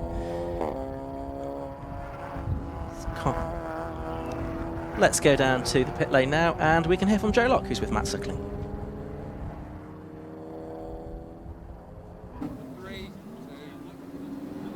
Yeah, down here in the pit lane with Joe Locke, who's just jumped out of the race-leading BMW. Joe, fantastic stint out there. A few issues we understand, but the lap times are really good towards the end for you. Yeah, I think we had to just.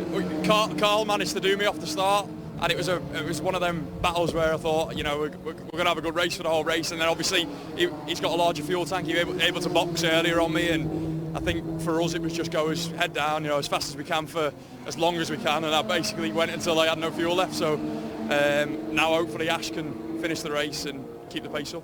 And is that one of the reasons you didn't come in that early with the safety car, because of the fuel? Yeah, it was a prime time to come in. I'd imagine Carl benefited massively from it, and we were praying for another safety car, but it never came. So I had to come in when I had no fuel, and literally the last 2 laps I kept having fuel starvation, so I just had to make the call and come in.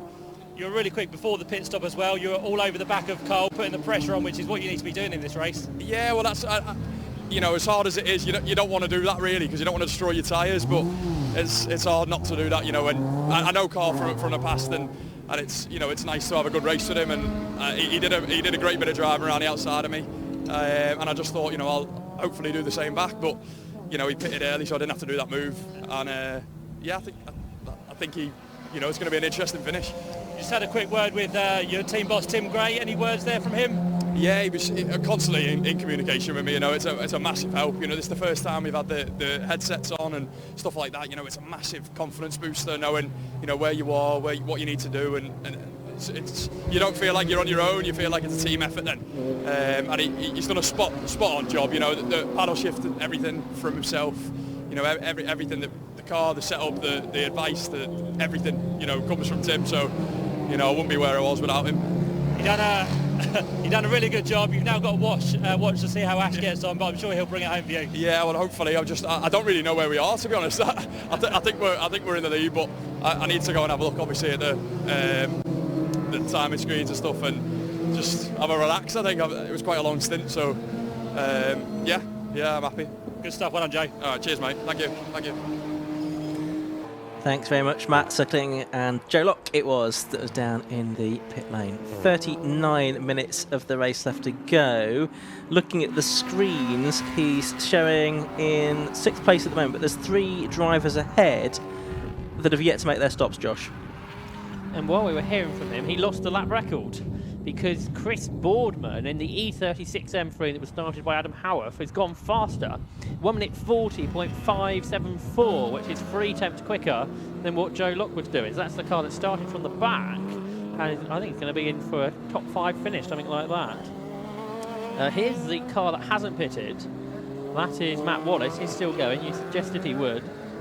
So it's him, John Atherton and Colin Gillespie that haven't pitted, and the leading stopper is Cole Swift with it's Rob Baker with Ash Hicklin second, 45 seconds behind. That was 51 a couple of laps ago. So Ash Hicklin is catching Rob Baker, but it's a big old gap. Yeah, so one to keep an eye on. 45 seconds, yeah, as you say. So it's got the makings of an interesting finale. We could have a safety car as well. That could shake things up in the final third of this race. But yes, so just a handful of cars now yet to make their stop, including, I think, Matthew Tidmarsh is yet to make his stop as well, isn't he? Looking at a bit further down our timing screens. Oh, and who's that being pushed into the pit lane? That is the garage. That's the McEwan's car, number 74. And you said earlier on, Josh, that wasn't going as well as you anticipated it to. No, I thought that might be a front runner, but it hasn't been. But you just mentioned Matthew Tidmarsh, and now he pitted, so every time you say someone else pit, they hit their way in. So Chris Webster will be taking over that car. Ivan Mayer also hasn't pitted, so the leading Class C stopper, it's Jeremy Crook, who's taken over from Alex Livesey, but that might be tight with where Chris Webster comes out. So that'll be one to watch. So there is Ash Hicklin. How did that lap go for him? Quicker again, gap's down to 44 seconds. But you'd think it's just not going to be enough without anything else happening on pure pace. It's going to have to be a lot quicker to catch Rob Baker. Another good lap for Chris Boardman, still in the 1 minute 40s on the previous lap as well at 1:40.956. And certainly he's getting some support from Sean O'Brien on the YouTube comments, suggesting he might be up for the win, but I think that's a tall order. Would need a lot of things to fall his way. From the back of the grid, it's been a great run from them. There's the Diet Coke BMW. Who's in that now? It's Wesley Butcher, isn't it? Making his debut in the championship. He's just been lapped by Ash Hicklin. We've had Atherton and Gillespie in, so out the front of the field it's just Matt Wallace yet to pit. Looking further down, Ivan Mayers also will need to make his pit stop. Yeah, and so they've still got 20 minutes in which to make their stops. They have to be made before the last 15 minutes of the race. So that's Still plenty of time to make their stops, of course. There's Ash Hicklin then, in the number 86 car. Having taken over from Joe Locke. Very rapid in bike sports, of course, the past few seasons. Joe Locke, of course, we've also seen out racing in bike sports as well. And they're both making the switch to race together in Club Enduro this season. There is the 21 car going through, which, as you say, is the one that we've been talking about, because that's Chris Boardman at the wheel of that car, trying to get ahead of the 14 of Stokoe and McDonald. But yeah, the car that is just ahead of this one on the road then is the one that's got the fastest lap, and it's sort of quite unlikely looking car, isn't it? Of all the cars on the grid, it's not the one that you perhaps pick out to be the one that was setting the lap record, Josh. Although saying that, yesterday Giles Groombridge, the competition secretary for the club, told me that's a car to watch out for. So Chris Boardman, very quick indeed in it, and that's been working its way up the order. Obviously had an issue not to qualify this morning. And if it started at the front, that would have been one really to watch out for, I think. Meanwhile, Matt Wallace is in, isn't he? He's just hopped in front of our commentary position. So he will be in, and then we'll get a real look at what the true order is as we head into the final half hour of the motor race. Yeah, there'll be just take another lap or two, won't it, just for the cars to sink down the order that will be sinking down the order, and then we'll perhaps maybe with half an hour of the race to go, give you a bit of a rundown on the positions. Just looking at Phil Dryber on the screens, he pitted under green, which has put him down to 7th. Within Class B, all the cars in front pitted under safety car really, and it'll be Christopher Freeman that leads it by about 10 seconds over Will Stacey, so that's a gap to watch. And then William Beach in 3rd position within Class B, and there you can see the gulf of Beach, who's been passed by William Stacey and is falling 7 seconds behind.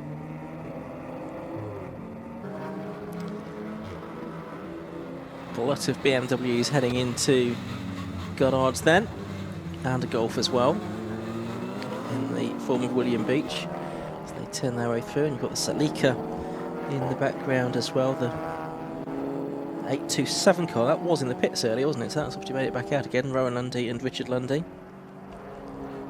from Onga. That's the atmospheric pit lane shot.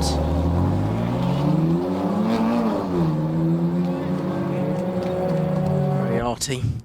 And we watch the cars up at McLean's. There is the 87 then, which is the Jonathan Beeson car for this second part of the race, and that's running in 5th position at the moment. It'll be a little bit higher up than that once these pit stops are shaken out, Josh. He's about to get a place higher because this is for position alongside Christopher Freeman, the Class B leader. So that becomes 4th, which should become 3rd after they pass the Wallaces in the pit lane. Yeah. But what they've got to watch out for is Chris Boardman, who's 15 seconds behind, but setting that lap record pace. So that, that could be an interesting battle, I think. Yeah, the Healer and Beeson car, now being run by Beeson, is lapping the 144s. Boardman lapping last time around in the 141s, but he has done a 140 before. So with half an hour of the race left to go or so, then you'd think they'd catch them up. There's the Holden Commodore that's running in 13th at the moment. Matty Taylor and Will Ashmore. So they're still plugging away. Freeman's just gone through shot, and there's William Stacey chasing him for the Class B lead. The gap's down to 4.6 seconds. And Stacey is lapping a good chunk quicker at the moment, so I don't think Class B's over with yet. And another lap record. This time it's Chris Boardman again, 1 minute 40.4. So we're now at the point where we're going 3 seconds quicker than Marcus Clutton's lap record from a couple of years ago. It's astonishing, isn't it? It really shows the pace that we've improved in Club Enduro over the years. It'd be interesting actually to look back to those early races to see what lap times we were doing then. I'll have a look at that, Ian, while you talk about what's on the screen. Okay, well, what's on screen at the moment is the number 49 car, which is that of Will Stacey, drive from Whittam in the Lotus Elise. Beautifully turned out machine by RBR. Coming off Copse Corner now, and he is chasing after Chris Freeman. At the beginning of the lap, the gap between them was 4.6 seconds. It looks like it's come down a little bit now. Behind them both, though, you've got bearing down on them that Boardman BMW, and that looked like the number 10 John Maudsley and Stuart Mead Golf GTI Mark 5 that we briefly saw going through shot as well. But, there's Will Stacey. What have you found, Josh? We're basically going 5 seconds quicker than when the championship first came to the Donington Park Grand Prix circuit. So yeah, pace has increased brilliantly. Really, a Class B car are going quicker than what the Class A cars were back then. And what year was that we first came to the GP track? 2017, because in 16 we were on the national circuit. So yeah, Club Enduro coming on a long way. I guess that's sort of being evidenced by the higher proportion of cars in Classes A and B this year, in particular Class A. And Class C, unfortunately, is dropping off a little bit, but hopefully those numbers will recover as the season goes on. And these classes on Paris away, of course, Josh. I think now we're probably seeing a true order on the timing screen, on your timing tower on the left-hand side. And as we expected, it is Rob Baker that leads by just over half a minute from Ash Hicklin. Then in third place is Jonathan Beeson. Fourth is Chris Freeman, leading Class B. Fifth is William Stacey. Sixth is Chris Boardman. Seventh is William Stacey. Eighth is Brad Kaler. Ninth is Andy Bailey. And in 10th position, just waiting to see if it's Wallace or Butcher that comes through, but that's pretty much how the order is up front. Class Ivermez has still not pitted, so Class C is yet to be wound out. And on your screen, suddenly, Chris Boardman's passed both Freeman and Stacey, and the Lotus is up with the Honda, which was 3.4 seconds in front of him at the start of the lap. So Class B battle is on with 28 minutes to go. Yeah, so this is the battle for victory potentially in Class B then. Chris Freeman, number 4 in the Honda Civic Type R, but Will Stacey in the Lotus goes up the inside at Goddard Hairpin. He's got his nose in front. Can he keep it there on the exit of the corner? Side by side as they come across the line, past our commentary box windows and up towards Redgate Corner. It's going to be Freeman that's got the inside line for Redgate Corner. There's still 27 minutes to go, so the race doesn't need to be settled at this corner, but Will Stacey keen to try to get through. He's not quite made it yet. I've got that's the Webster MX-5 just ahead of them, a Class C car that they need to lap, which they do now. But a real good scrap between these two cars, both in Class B, but very different types of car. Stacey almost got into the back of the Honda, into the old hairpin. He just about avoided it. He did. He's done a lot of one-make race in MX-5s and Lotus Elise Cup, so he's pretty used to close racing. William Stacey trying to get himself ahead of Christopher Freeman. As they crossed the line, it was 1/1000 of a second that separated them. Right around the outside at Coppice Corner. This would be a fantastic move by William Stacey. And I think, well, he might have done it, but of course down the straight the Honda's got more power. Yeah, it's the Honda that's just getting its nose back in front and will take the line into the Fogarty S's. A real good scrap, very evenly matched around the lap, these cars, of course. It's for 5th and 6th overall.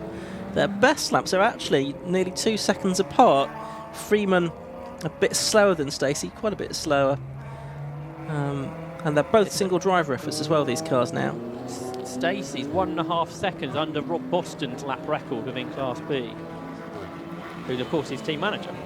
Yeah, very impressive effort. Not quite close enough to have a go at Goddard this time, so I don't think there'll be 1,000 between them as they come across the line this time quite. But it's only a couple of car lengths. While this was going on, of course, we did see the 199 car being pushed into the garage. That's the Patrick Schaffer, Simon Killam car. And I think Stuart Cunliffe was driving, due to drive that as well. In front of them, Chris Boardman's done another lap record, 1 minute 40.0 now, which is almost a second quicker than anybody else has done in the race, and he's only 1.2 seconds behind Jonathan Beeson, so should pass him very shortly. But do we reckon third is the limit of his ambition? Looking at the time grid, I suspect it probably is. Yeah, 40 seconds to the next car, yeah. Yeah. But that's a really good effort from the back of the grid, and it certainly is.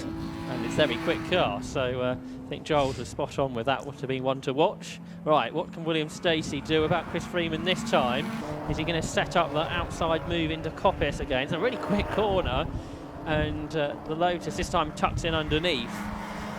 This is the problem with having a lesser powered car. You might be quicker over a lap, but actually passing the more powerful cars is not particularly easy. Down into the S's then.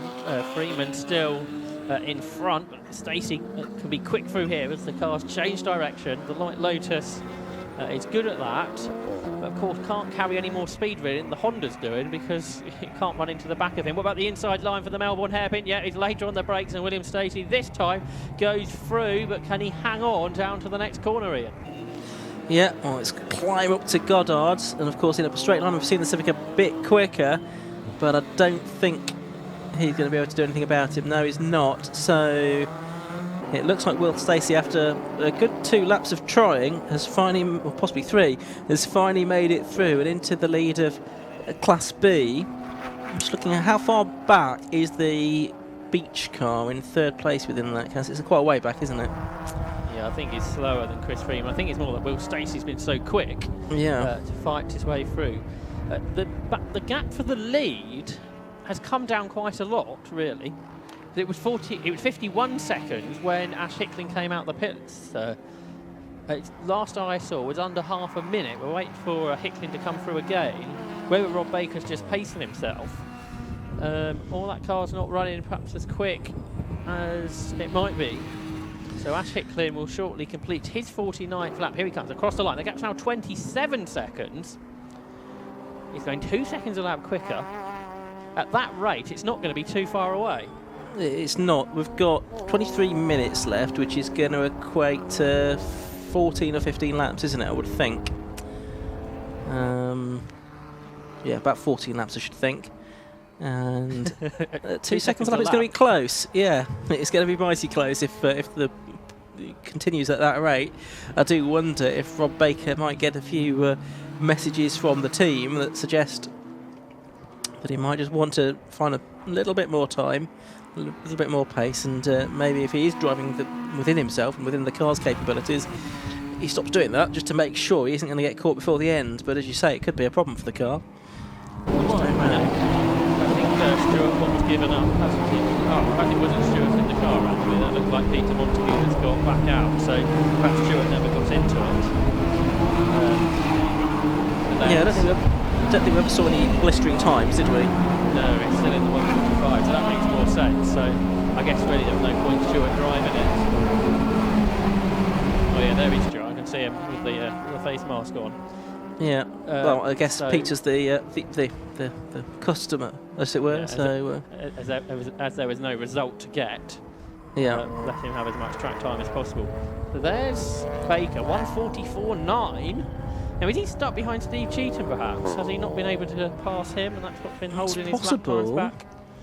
What times is Cheetham doing? Because he's obviously made an extra stop, hasn't he, in the end? He was actually half a second quicker than Baker on the last lap. But it's 24 seconds now. That was 3 seconds on that lap from Hickling. Tell you what, this has been a really good drive from Ash Hickling in his first race in a GT-type car, I think. Yeah, I think someone on the stream, Tom, was saying it's going to be a tall order to beat Baker and Swift at this point. Over 40 seconds clear of Locke and Hickling. Well, that was 13 minutes ago. And since then, well, it's probably been about 13 seconds or so made up by, probably about 17 seconds made up by the second place car. So it's not looking such a tall order now. Still not going to be easy. I certainly wasn't expecting it to be this close. I was thinking it would just stay at that 50 seconds or whatever, but yeah, certainly not the case. I must admit I was. But yeah, the Steve Cheetham, the position of that car on the road is an interesting dynamic now as well, isn't it? There in the background, I think you can see the Ash Hicklin car kind of just coming down the exhibition straight towards the Fogarty S's, just behind the that's the Maudsley car, isn't it? Yeah. So there's Hicklin now. Best lap of the race, a 140.832 in that car. Best lap of the race altogether for Boardman, a 140.050. Here comes Baker on Cheetham. This is quite an important overtake, although it's not for position. On lap time wise, it's pretty crucial. He's on the outside line, they're level, and they exit the corner, watching this outside the commentary box window. I think he's going to back out down the crane of curves. They're absolutely side by side. There they are on your screens, and he's had to back out. And the gap is down to 22 seconds.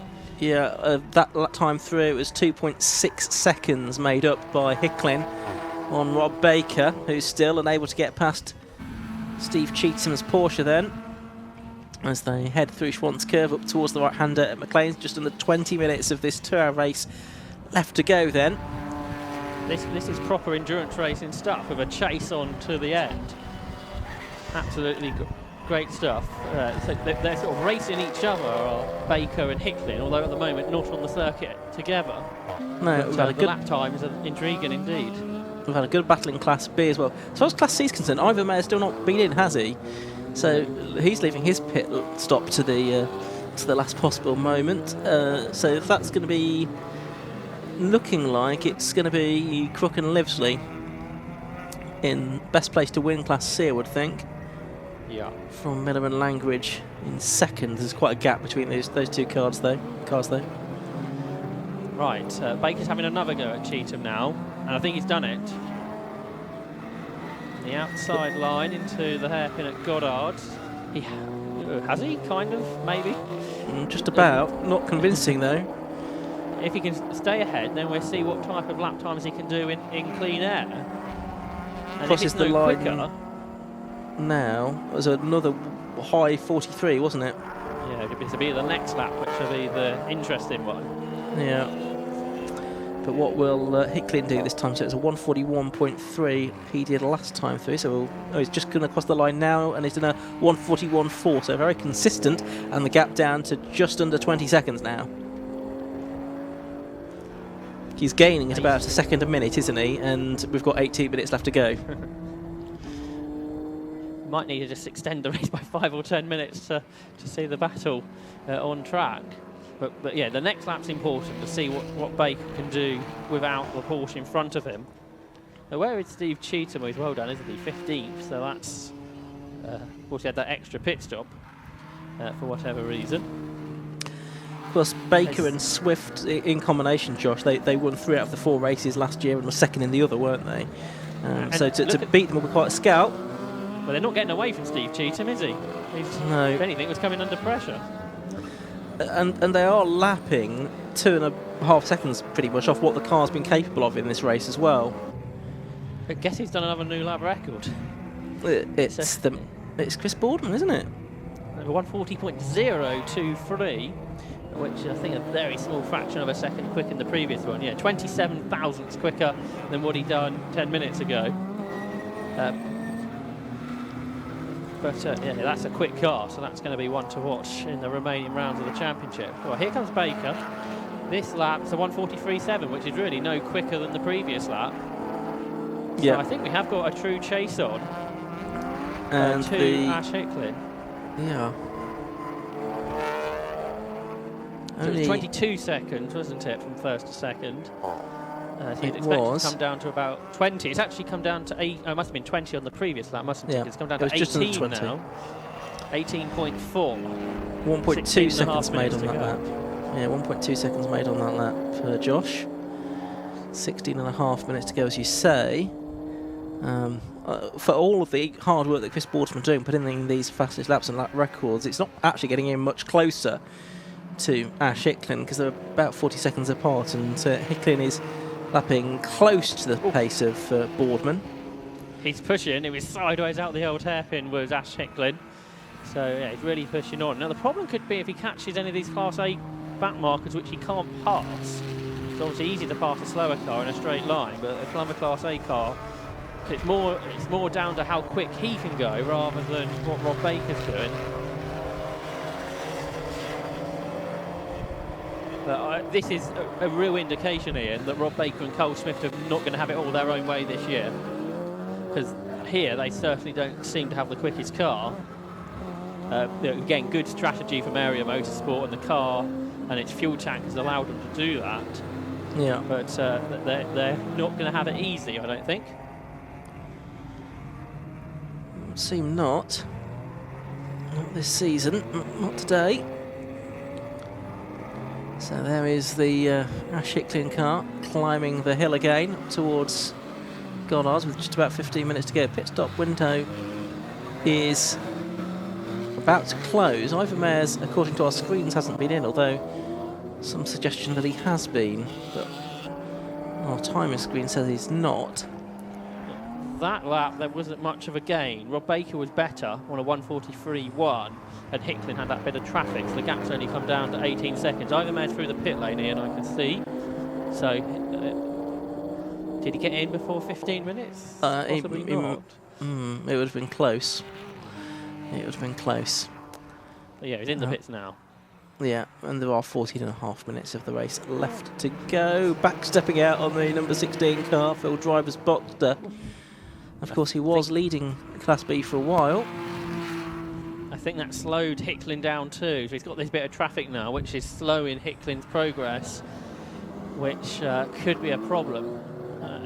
There's Will Stacey. He's still leading Class B. He's only pulled out 4 seconds to Chris Freeman, I think.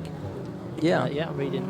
But I wonder now he's got through. I guess you don't need to push on quite as hard as previously. William Beach is third, Andy Bailey fourth, and Luke Handley, who saw there near Will Stacey, is fifth within Class B. And Sam McKee. Class C out shortly. Well, Sam McKee on the comments thinks that Ash Hicklin's got this. Words to that effect. 13.5 minutes to go. It's looking like a slightly taller order than it was about 5 minutes ago, Josh, I would suggest. Yes, although that lap was slower for Baker, back into the 44s, but I think Hicklin's lap's going to be slow with the traffic he's had. We're looking on the screen at third place, Chris Boardman, who's absolutely starred in this race, getting the lap record in the E36 M3. Yeah, Hicklin was still quicker than Baker, but not as quick as perhaps he could have been, so the gap is 16.7 seconds. And then this is third place, down into the Melbourne hairpin, Chris Boardman. He's chasing them top two still, but the gap was just too big for him, really. But it's been a really good drive. On the brakes, down into the Goddard's hairpin. I'd suggest this race is going to have the best Class C car, the furthest down the overall order we've seen in a Club Enduro race. Because normally we see them getting towards the overall top 10. But they're not going to be one inside the overall top 20, I don't think. That lap, by the way, by Boardman was a new lap record, again. 1 minute 39.780 now. And he's only 33 seconds behind Ash Hicklin. What did you say that was, 45, something like that? So he has been bringing it down, but yeah, obviously it's too big of a gap. It is. To catch at 12 seconds. Oh, that's going into the garage, isn't it? Yeah, so that's the end of the day for the Montague and Hall car. Looks like Stuart Hall has had a go in it. He's got into the 42s. But yeah, perhaps not well with that car today. But here's Baker. I think he's got past Will Stacey rather than Will Stacey trying to pass him. Yeah, 1 minute 43.3. That was a better lap from Baker, but still not great. Yeah. We'll see the gap back to Hicklin when he comes through in a moment or two. Here he comes across the line. Slower. It's gone out. It's the first time that the gap's gone out for a long time. You can't really afford those slower laps, really. Yeah. But it's been a great chase from Ash Hicklin, nevertheless. Yeah, I mean, spirited drive from him, spirited drive from Chris Boardman and Adam Howarth in the first part of the race to get up the order. Probably more conventional drive from Carl Swift and Rob Baker, who's in the car now. Let's watch number 74, which is the McEwen car back out again. Yeah. Ivan Mares, not back out the gap pits, I don't think yet, is he? Quite, but Jeremy Crook is leading Class C, as you suspected. And that's the share with Alec Livesley, isn't it, in the Honda? Yes. Yeah, I think Ivan Mares, is he still in the pit lane? Can't quite see down that end. I think he will be, so that will bring Chris Webster and John Langridge through to second and third. They're only separated by 4.8 seconds. They're both being caught at quite a rate by Jonathan Hayes in the BMW. So Hayes for the podium, possibly, within Class C. So that's one to try and keep an eye on towards the end of this. Oh, it's another new lap record from Chris Boardman. 1 minute 39.7. So he's now less than 30 seconds behind Ash Icklin. Tell you what, if we had a safety car about half an hour ago, I think Chris Boardman for the victory would have been on. Oh, the Porsche's off. So was it worth going back out? Is that down the Craners as well? It was. Is that the tyre marks you can see halfway down the Craner curve? I think he's had a big old moment.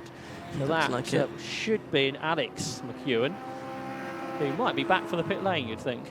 Maybe so. Little more to be gained from this race.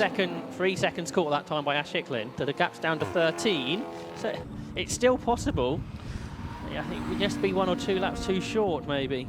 Yeah, we've got about 5 or 6 laps to go, haven't we, in this race?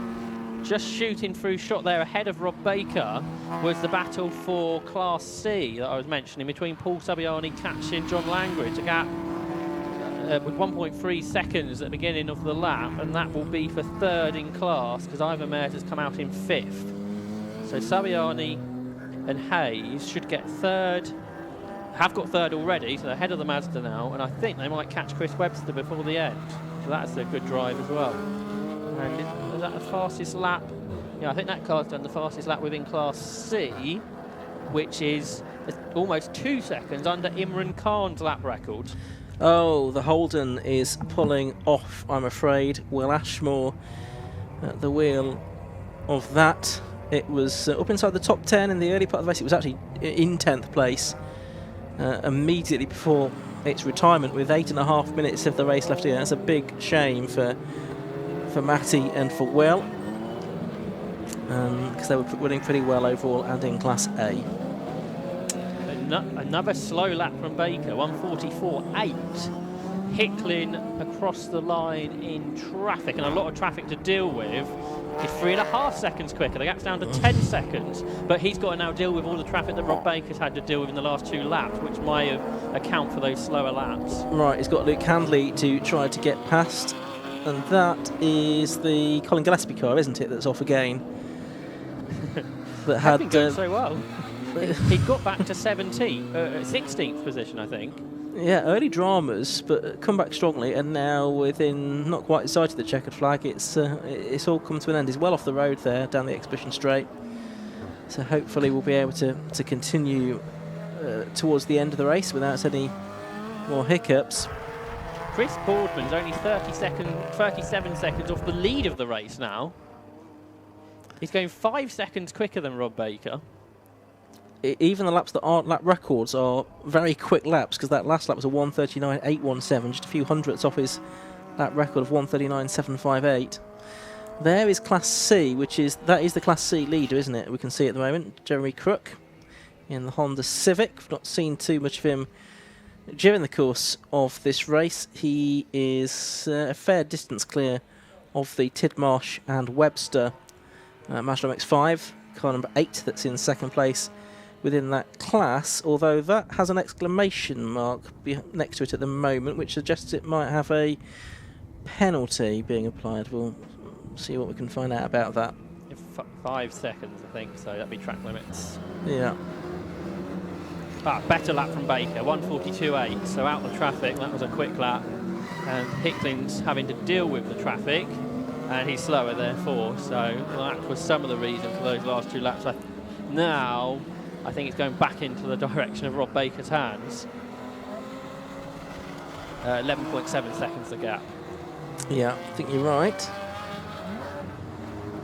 But it's been a spirited chase anyway. So there's the treble 7 car of the Class C leader. Class C, of course, for the cars up to 180 brake horsepower per tonne. Darren Ball's back out.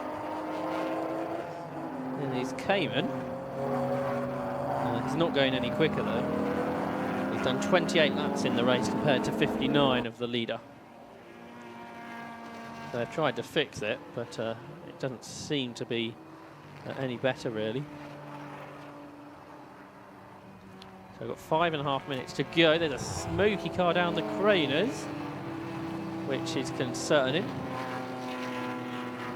It's the driver of Porsche that had been going pretty well. 7th within Class B. But something is wrong with that. Is that engine smoke?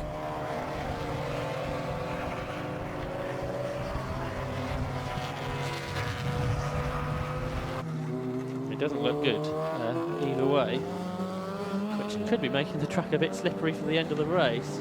Rob Baker across the line, a slower lap again.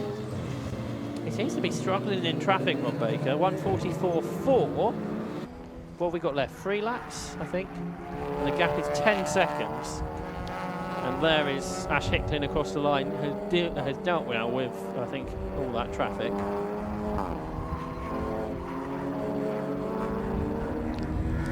Four and a half minutes then left as we head towards the end of the race. There's Steve Cheetham. He's got himself into 11th. He passed Wesley Butcher recently, which is 7th within Class A, and he's 4 seconds behind Simon Wallace and going quite a bit quicker than him. So we might get another place before the end of the race. There's Ash Hicklin just passing. The Wallace car gets very sideways. No tyre changes, of course, so these tyres have done 2 hours now. That makes those record laps even more impressive. I know the fuel tank's getting lighter, so the car's getting lighter, but on old tyres too. So there is Hicklin, 10 seconds behind Rob Baker at the start of the lap. And perhaps was that slide, perhaps on a bit of oil from the Porsche that was smoking a moment ago. And there's a car off as well, so is the track slippery? That's John Atherton. He was 5th within Class B. He's going to get back out, but he might have lost. Yes, he was only 3 seconds ahead of Luke Handley, so he would have lost a position there. But at least the race will continue. Here comes Rob Baker then. What's this lap? 1:43.2, a bit better again. His lap time certainly seemed better when he hasn't got traffic, but Hicklin has brought that gap down by 3 seconds with a personal best to 1:40.19. Gap is 7 seconds. There's 2 laps to go. It's going to be one of the closest finishes in Club Enduro history, I think, Ian, but I don't think he's going to quite make it. No, it's going to be very close, certainly, but it could easily be about sort of 2 seconds or something like that at the end, couldn't it? Baker in the 1:43s, Hicklin in the 1:40s at the moment, as you say. I can't remember a race finishing that close before.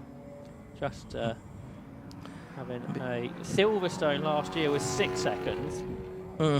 So that was pretty good. But we could get better than that. Absolutely right.